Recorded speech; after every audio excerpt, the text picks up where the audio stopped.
Christine Fajardo, it's my pleasure as the chairman of the Swiss Asian Chamber of Commerce to greet you here in Switzerland as the chairwoman of the Swiss Philippine Business Council. We are holding this little chat together to find out how we would like to go into the future in our respective roles. And I have the pleasure that I can ask you the questions and you have the pleasure to answer. And question number one that I would like to ask you, what are the main goals you would like to achieve with the Swiss Cham Philippines as their chairwoman? First of all, thank you so much for this opportunity, and and pleasure to be meeting you in person here in Zurich, Dr. Urs. Um, it's great to be learning and having this opportunity to have a discussion on the roles of chamber.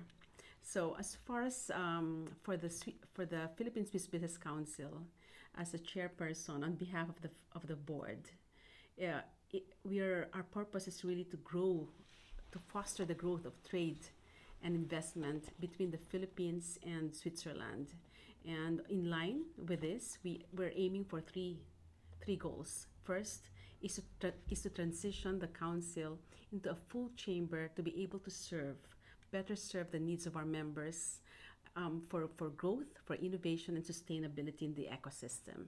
And second is to expand a satisfied membership base, to boost Philippine, Switzerland investment, export and innovation in the ecosystem. And then third, it's really about broadening partnerships to boost export, investment, innovation, social and economic impact in contribution in the country. Now, how do we do this? We call it the three C's. With the council, we are a channel for business development and market access for our members. And then second, we connect. We connect our members with partners for incentives such as the PHFTA, FTA incentives. And then third, we are championing impact and sustainability for our members in line with the SCG goals. Great, Chris. I love the Philippine way of always having a abbreviation for a program like the three C's: channel, connect, and champion. Very good to hear. What are you and the chamber expecting from the newly elected president? He had a landslide victory, and of course, the world is watching how he will bring the Philippines into the future. What are your expectations? For economic development to continue and to be in the trajectory of growth, it's great to hear the Philippine president declaring through his economic managers this aim for a middle class economy by the end of his term, right? So it's good to see that he has appointed highest caliber leaders in the economic agencies in their respective fields. And while the prevailing conditions are a bit challenging globally, but the Philippines has quite a solid economic fundamental frameworks, and new legislation are enacted to promote stronger rebound, such as the amendments to the Foreign Investment Acts, the Fiscal Incentives Rationalization, and Retail Trade Act, among others. Thank you, Chris. Do you think that the Philippines will remain the best performing economy in the ASEAN 5 members? And what is the Marcos administration undertaking to keep this momentum? The Philippines will definitely be in the lead to be a growing economy.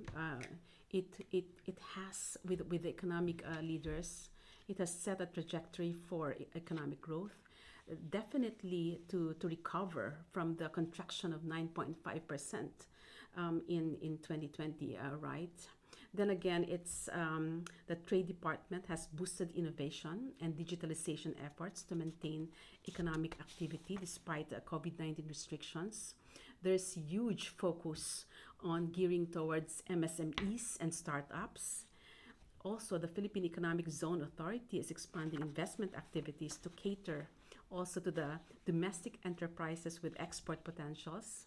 There are fiscal incentives in place, and it has been updated to reflect the current challenges, which means a targeted sector approach has been designed to attract these sectors to relocate to the Philippines. The Bangko Sentral of the Philippines has also tightened monetary regulation to control inflation. And the Philippines has so far maintained manageable inflation and interest rates, while debts may be above 60% of GDP, but majority of which are domestic borrowings. Hence, still money is moving within the Philippines, which boosts economic activities. There are very good initiatives really also about to reduce bureaucratic and repetitive procedures, which is good for it's good that that the administration is also looking into really the ease into improving ease of doing business in the Philippines to foster economic growth. So while the Philippine president himself is focused on agriculture, and we have this economic team gearing up for a trajectory for a good economic growth, which is expected and which is a hope for all.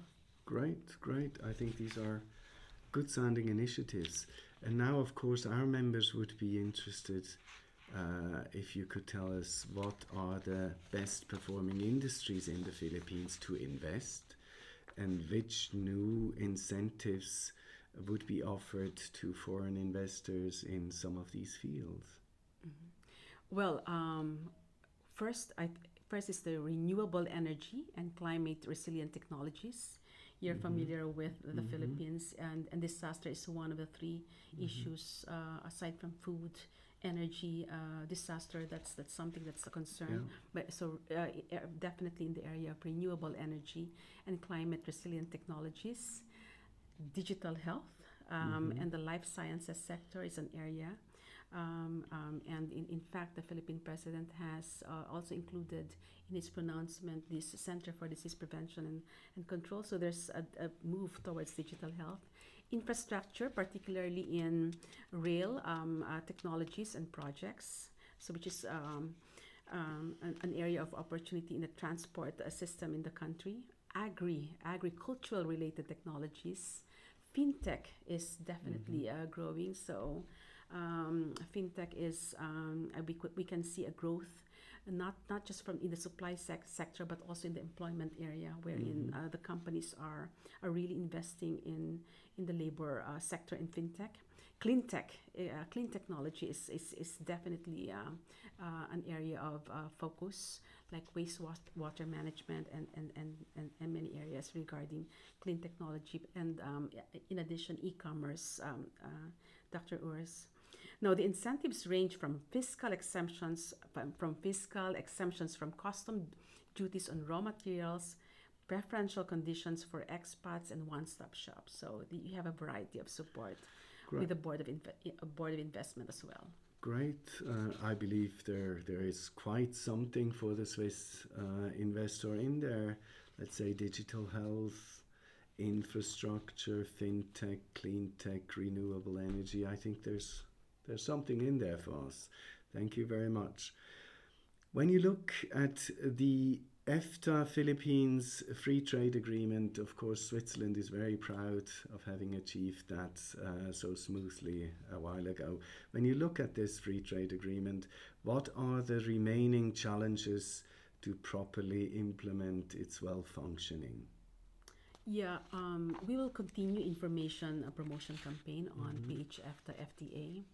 Well, there are some companies, many companies have availed of this already. There's opportunity indeed, and based on our survey, there's a interest in availing of this incentive. Second is about system integration in the customs. so that this is more integrated into the systems as in the customs area. And last but not least is the turnaround time for processing the documents. Okay. And then, of course, the rest of the world always looks at all of Asia and its growing rules and agreements that are happening. And one of these agreements is the Regional Comprehensive Economic Partnership, or RCEP. How do you see its future and how will it benefit the Philippines?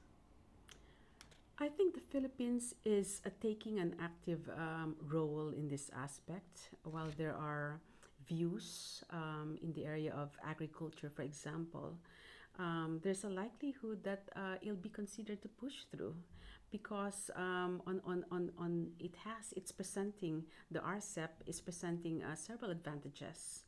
RCEP is a huge market beyond the agriculture arena.